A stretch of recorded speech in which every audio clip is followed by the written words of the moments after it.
23. People who attain birth in the land of peace and happiness all dwell in the stage of the truly settled. None in that land are falsely settled or unsettled, and therefore all the Buddhas praise Amida. Thus I prostrate myself to the feet of Amida. 24. Sentient beings who hear Amida Buddha's name of virtues and entrust themselves to the Buddha with joy will delight in what they hear for even a single thought moment. They direct their merits to the Buddha and are then born there.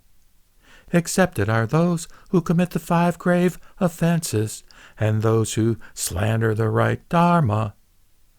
Thus I prostrate myself at the feet of Amida with the wish to be born in the Pure Land. 25.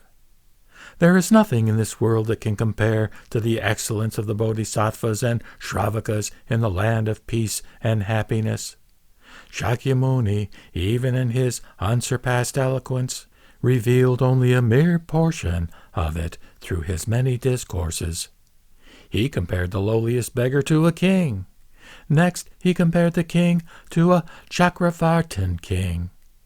He continued to make such comparisons up to the king of the 6th heaven, gradually showing each one's superiority in the same way. In like manner, he compared the king of the 6th heaven to them, but still the excellence of the Bodhisattvas and Shravakas is more than 1,000,000,000 kotis of times superior. All is due to the power of Dharmakara's vow.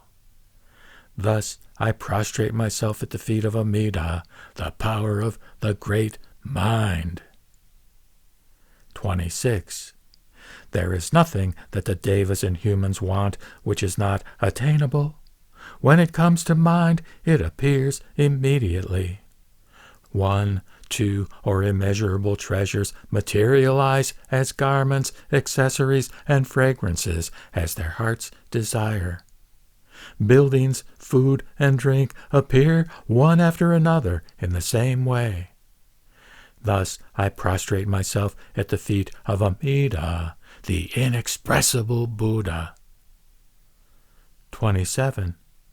All those who are born there are possessed of pure bodies, which are incomparable. The virtues of their supernatural powers and adornments of their palaces, garments, and ornaments are like those of the 6th heaven. Treasure bowls and vessels appear spontaneously and are immediately filled with food of 100 flavors. Seeing and smelling it, when one wishes to taste it, one is naturally satisfied and filled with heartfelt joy. Since the flavor is pure, one never becomes attached to its taste. When the meal is over, everything disappears and again reappears when one wants it. The pleasures there are tranquil and not apart from nirvana. Thus I wholeheartedly bow my head in worship to Amida. 28. The Bodhisattvas and monks in the Buddha lands of the 10 quarters who are born in the land of peace and happiness are countless and innumerable beyond calculation. This is the same for those born there in the past, present, and future. All of them have paid their respects to the countless Buddhas and received hundreds of thousands of imperishable Dharma teachings. These auspicious beings are all born in that land. Thus I prostrate myself at the feet of Amida. 29. If one hears the name of Amida, praises the Buddha with joy, and wholeheartedly takes refuge for even but a single thought moment, that person gains the great benefit. That is, one comes to possess the treasure of virtues.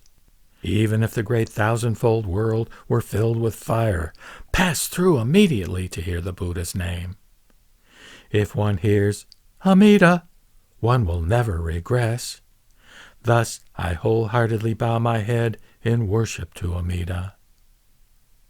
30. The Buddhas of the 10 quarters, infinite in number, all praise Amida, whose majestic powers are boundless. From the eastern Buddha lands, countless as the sands of the Ganges, innumerable bodhisattvas go to pay homage. They make offerings to those bodhisattvas, Shravakas, and other sages in the land of peace and happiness. They listen to and accept the Dharma teachings and share what they have learned. Bodhisattvas from the 9 other quarters likewise go to pay homage to Amida. Shakyamuni Tathagata has taught in verse the praise of the Buddha's innumerable virtues. Thus I prostrate myself at the feet of Amida. 31. The countless bodhisattvas from everywhere pay homage to Amida in order to cultivate roots of virtues. Some of them revere and praise Amida in celestial music and song.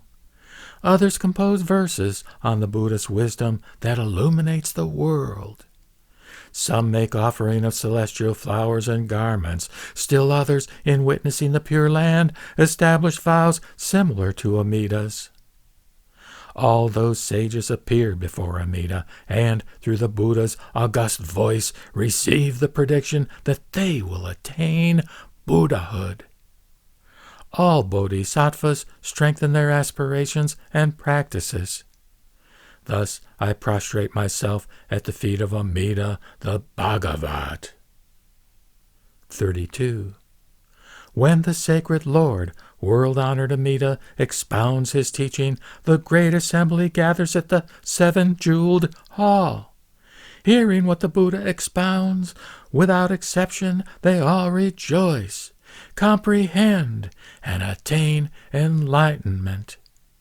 At that time a breeze arises from each of the 4 directions and blows through the jeweled trees, producing exquisite tones. Harmonious and clear sounds excel the melodies of any musical instrument.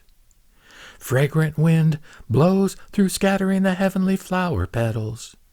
As if to chase the wind, the flowers flutter, making a natural offering. This is repeated without cessation. All the devas make offerings of heavenly flowers and venerate the Buddha, playing 100,000 kinds of music. The virtues of the 3 treasures all gather in this way.